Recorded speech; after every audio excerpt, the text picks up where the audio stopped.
साथियों को मेरा नमस्कार। जैसे कि आप सब जानते हैं, सुप्रीम कोर्ट के आदेश अनुसार, निर्देश अनुसार कल 22 फरवरी को मेयर का, डिप्टी मेयर का और स्टैंडिंग कमेटी का चुनाव होना था। कल मेयर और डिप्टी मेयर का चुनाव शांतिपूर्वक हो गया, पर स्टैंडिंग कमेटी का चुनाव नहीं हो पाया। भारतीय जनता पार्टी के पार्षदों ने लगातार सदन में हंगामा किया, सदन के मर्यादा का पालन नहीं किया, शांति नहीं बनाकर रखी। इसीलिए बार बार हाउस को एडजर्न करना पड़ा, जिससे स्टैंडिंग कमेटी का जो चुनाव है वो नहीं हो पाया। बहुत ही दुर्भाग्यपूर्ण है, बहुत ही शर्मनाक है जो भारतीय जनता पार्टी के पार्षदों द्वारा हंगामा हुआ, तोड़ फोड़ हुई, पार्षदों पर हमला हुआ, मुझ पर हमला हुआ, पोडियम को तोड़ा गया, बैलेट बॉक्स को उठाकर फेंका गया और कब्जे में लेने की कोशिश की गई। साथ ही बैलेट पेपर की जो बुकलेट है उसको फाड़ा गया। तो बहुत ही दुर्भाग्यपूर्ण है कि आज फिर वही सब हुआ जो कल शाम से लेकर पूरी रात तक से लेकर अभी तक जद्दोजहद हमारी चलती रही कि सुप्रीम कोर्ट के पालन का हम आदेश का पालन करें और साथ ही सारे चुनाव करवाएं। और उस आदेश को पालन नहीं हो पाया। भारतीय जनता पार्टी के पार्षदों ने बार बार वेल में आकर हंगामा किया, स्टेज पर चढ़ने की कोशिश की और इसीलिए चुनाव टला। पूरी रात हम इस जद्दोजहद में रहे कि चुनाव हो और 13 बार सदन को स्थगित किया गया। आज फिर वही सब हुआ जो भारतीय जनता पार्टी पिछले 2.5 महीने से सदन को असंवैधानिक तरीके से और गैर कानूनी तरीके से चलाने की कोशिश कर रही थी। अभी भी संविधान की धज्जियां उड़ाई गई और सदन में मर्यादा का पालन ना करते हुए स्टैंडिंग कमेटी का चुनाव टला। और आज फिर वही दिल्ली की जनता का नुकसान हुआ जो पिछले 2.5 महीने से दिल्ली की जनता के जो काम है नगर निगम के रुके हुए थे। इस वजह से अब फिर से दिल्ली की जनता का नुकसान होगा।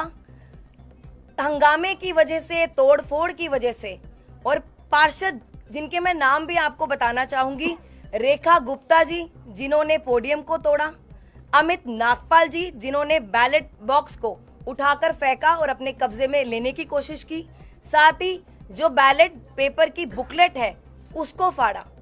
तो इन सब पर भी हम अगले सदन में जब हमारी बैठक होगी उस पर हम विचार करेंगे।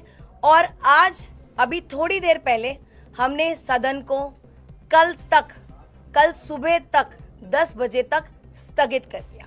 धन्यवाद। चीज ये है कि भाई आपने कभी ऐसा कभी सुना है? ये अपने आप में एक हास्यास्पद और तानाशाही पूर्ण मांग है।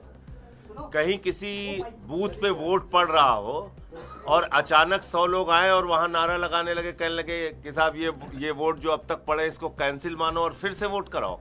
ऐसा कभी सुना है? मतलब ये क्या एक तानाशाही और गुंडागर्दी का आचरण है भाई। जिन लोगों ने वोट डाल दिया अपना, उसमें बीजेपी के भी लोग हैं, उसमें आम आदमी पार्टी के लोग भी हैं, उन्होंने अपना वोट डाल दिया ना, उनके वोट दोबारा कराया जाए, इसके कारण क्या है, क्या वजह है उसकी?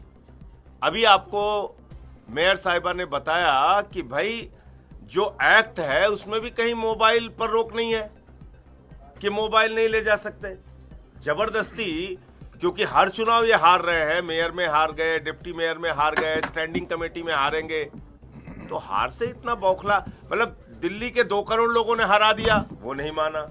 मेयर में हार गए, डिप्टी मेयर में हार गए, वो नहीं पचा पा रहे। अब स्टैंडिंग कमेटी में हार रहे हैं, वो नहीं पच रहा इनको। तो मोटे तौर पे यही कारण है कि ये अपनी हार को पचा नहीं पा रहे हैं। दिल्ली के 2 करोड़ लोगों का जनादेश मानने के लिए तैयार नहीं है। और संविधान, लोकतंत्र और सर्वोच्च न्यायालय, तीनों को चुनौती अकेले ये लोग दे रहे हैं कि हम कुछ नहीं मानेंगे, हम जैसे चाहेंगे मनमाने ढंग से चलाएंगे। दूसरी बात, मान लीजिए कि 1 से वोटिंग शुरू होती है, फिर से 50 या 100 वोट डालने के बाद वो कह दे कि नहीं अब फिर से 1 से शुरू करो, फिर से 50 वोट डलते हैं, वो कहेंगे फिर से 1 से शुरू कराओ, फिर 50 वोट डलेंगे, वो कहेंगे फिर से 1 से शुरू करवाओ। क्या आधार है कि 50 वोट जो डल चुके हैं उन वोट को इनवैलिड करार करके, उनकी काउंटिंग को इनवैलिड करार करके फिर से वोटिंग शुरू कराया जाए? ये कैसा प्रेसिडेंट है? आप हमें लोकतंत्र में ऐसा प्रेसिडेंट दिखा दीजिए कि बिना किसी कारण के जिनके वोट डल गए हैं उनको कैंसिल करार कर दिया जाए। इस आधार पर तो कभी भी चुनाव नहीं हो सकता, क्योंकि हर चुनाव के बीचों बीच भारतीय जनता पार्टी खड़ी होगी, 200 वोट के बाद करेगी नहीं जी अब 1 से कराओ, अब फिर से 1 से कराओ। तो बिल्कुल लोकतंत्र की धज्जियां उड़ा रही है बीजेपी। मेरी भारतीय जनता पार्टी से एक अपील है, दिल्ली की जनता के जनादेश को स्वीकार करिए। आपने 15 साल एमसीडी में शासन किया, अब दिल्ली की जनता ने आपको बाहर फेंक दिया है, आपको चुनाव हरा दिया है, आम आदमी पार्टी को भारी बहुमत से एमसीडी में जिताया है। अब एमसीडी की में आम आदमी पार्टी की सरकार बनने दीजिए, 5 साल हमें काम करने दीजिए, यही लोकतंत्र है। अगर हम काम नहीं कर पाते हैं तो 5 साल बाद दिल्ली की जनता हमें निकाल के आपको फिर से चुन लेगी, आपको फिर से मौका मिलेगा। लेकिन दिल्ली की जनता के जनादेश को स्वीकार करिए और लोकतंत्र का सम्मान करिए। ये